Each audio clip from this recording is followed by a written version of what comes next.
day 2 out here in Memphis with Ronnie Davis III. There he is right there. And as you can see, we have gotten more done on the car. We're going to swing around here and show you the table of parts. Looks a little bit cleaner than it did yesterday. There's a few things that were on the table that have gone on the car. And one interesting thing here, I wanted to make sure that we pointed out 2 things actually.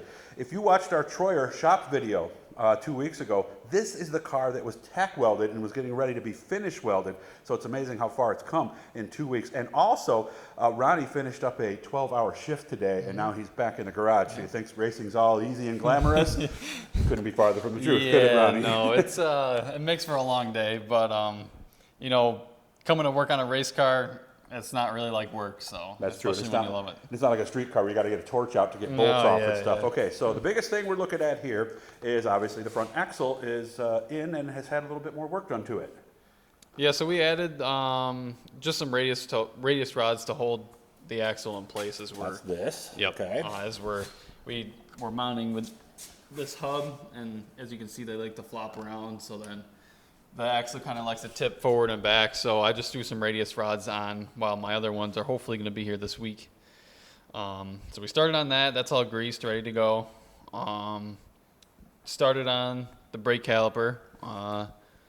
That's just kind of sitting on there for now. I still got to shim it and center it up. But okay. that caliper, rotor. Yep. Just like on your street car. If you're wondering what holds it up, it's when the shock gets mounted from here, and here is what will bring that up so you don't have to have it laying on top of the frame, right? Yeah, the axle will be up a little bit, and then depending on how guys like to run their shock travel and stuff like that, it'll depend on how high you got this off the frame rail. What's going to happen with these bolts? What's going on Those here? are actually for the front nose. It'll get... okay. Yeah, it's actually in my truck. I got to bring it to Dan at a time. Okay, I noticed those bolts are on there too. They weren't there yesterday either. No. So that's going to get wrapped. I guess you guys know what this is already, radiator. Yeah, we got the radiator set in yesterday, all mounted up, measured up for what we need. On the back side too, so you can see the lines also. And these are our engine heater hookups, a hot and a cold. So we have a heater. It actually heats the water and cycles it through the engine to get the block warm. It's always good for those cold days. Before you guys start up, right? Yeah, especially in the spring, and then come dirt week, you really want it on, but it doesn't hurt to have it on during the summer too, just to get everything warmed up. You said you're missing a fitting, right?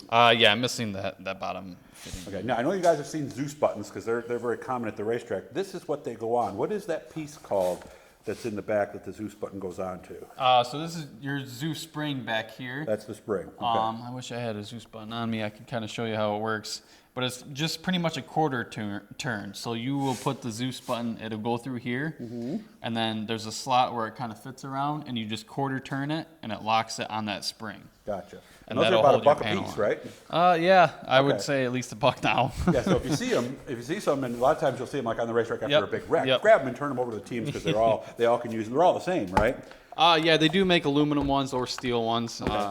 The steel ones are a little bit more durable. But okay, so there's the rubber floor. There's the mount that we showed you yesterday. But what is new is these torque arms are here, and they are going to the rear end, which is kind of like the front axle, kind of just sitting in the car for now. Yeah, that'll hold kind of the front of the rear end from flopping up. Because if we set the car down now, especially with no radius rods, and if that torque arm wasn't hooked up, it'd flop all over the place. So that's kind of holding the front of the rear end down. And then once we get our radius rods here, that'll keep the rear end from moving front to back, and then our panhard side to side. Notice that we've got a Heim in there, right in the middle. Actually, you'll probably see it a little better right there. So what happens when you drive it? Because we see the left rear working underneath the car. What's it actually doing? Yeah, so under throttle, the basic concept of these is the front end. I wish if I had it unhooked, I could show you, but the torque arm will actually lift, and your left rear will kind of walk a little bit. It's all to do with roll and as you enter the corner, how much throttle you apply. So there's a lot of moving, parts, especially up here. This will slide side to side. If I can do it, I can't reach it. Yeah, let me try to get in there. So you can see it'll slide side to side and front to back. There it is. So that's kind of a lot of action going on as you're under throttle and braking. And there's also, you can kind of see it move up and down now. There's actually rubber bushings. We'll show them. There's rubber bushings in there. See it? Okay. 2 on the bottom, 1 on top. That's a triple biscuit setup.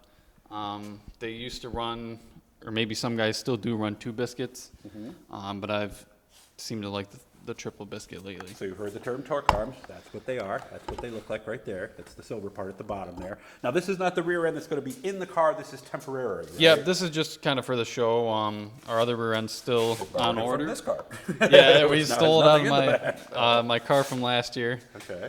Which is still kind of sitting dead on jack scan. Well, that's how they happen, right? You grab one thing and then the next thing you know, the car that was ready is no Yeah, longer ready, yeah, right? and that's the tough part about having 2 cars So too. You're always robbing. Back here too. We've got those pieces on as well.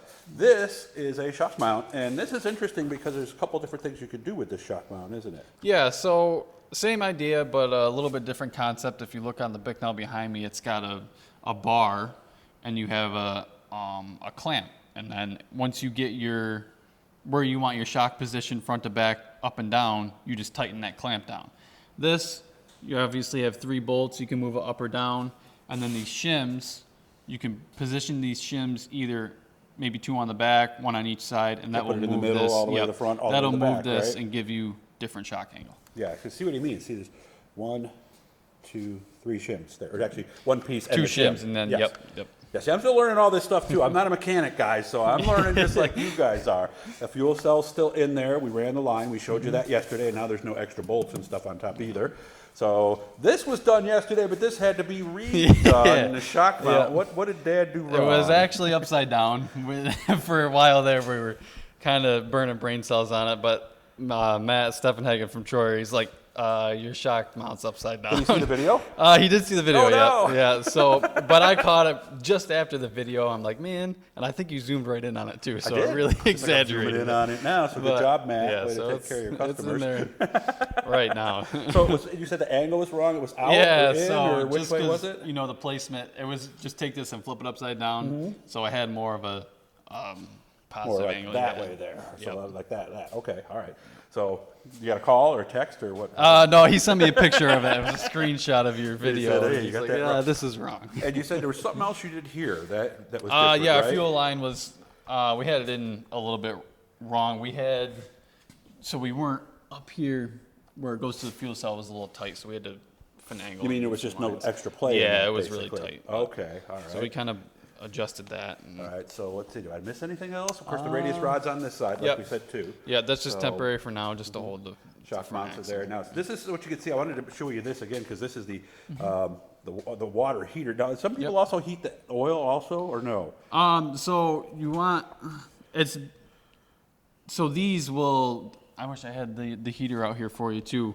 It'll plug into these almost like a quick connect, like an airline, and it's an electric heater, so it'll cycle warm water through the block and get everything warm. Because the last thing you want to do is fire up an engine with a cold block. Everything's cold, and aluminum and steel don't really warm up at the same temperature. Aluminum warms up first, right? Yeah, Okay. so it tends to cause a little bit more wear.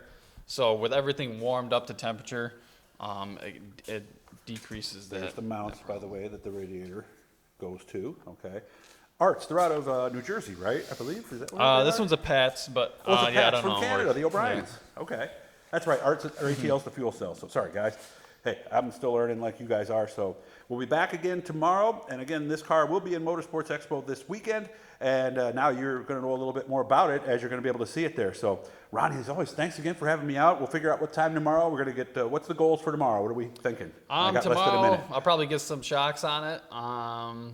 Maybe some more body mounts. And I might get some tires mounted up. So just at the moment now, kind of waiting on parts. Hopefully they come in soon rather than later. Okay. And then eventually pick up the body. Yep, we'll be following this all week, so come back again tomorrow, guys. We put this right up for you. Follow us on Instagram, too, Doug Elkins Racing. Remember, subscribe, like, share, all that good stuff, and we're all going to learn something here as we put this car together. Thanks again, Ronnie. Yep, thank you.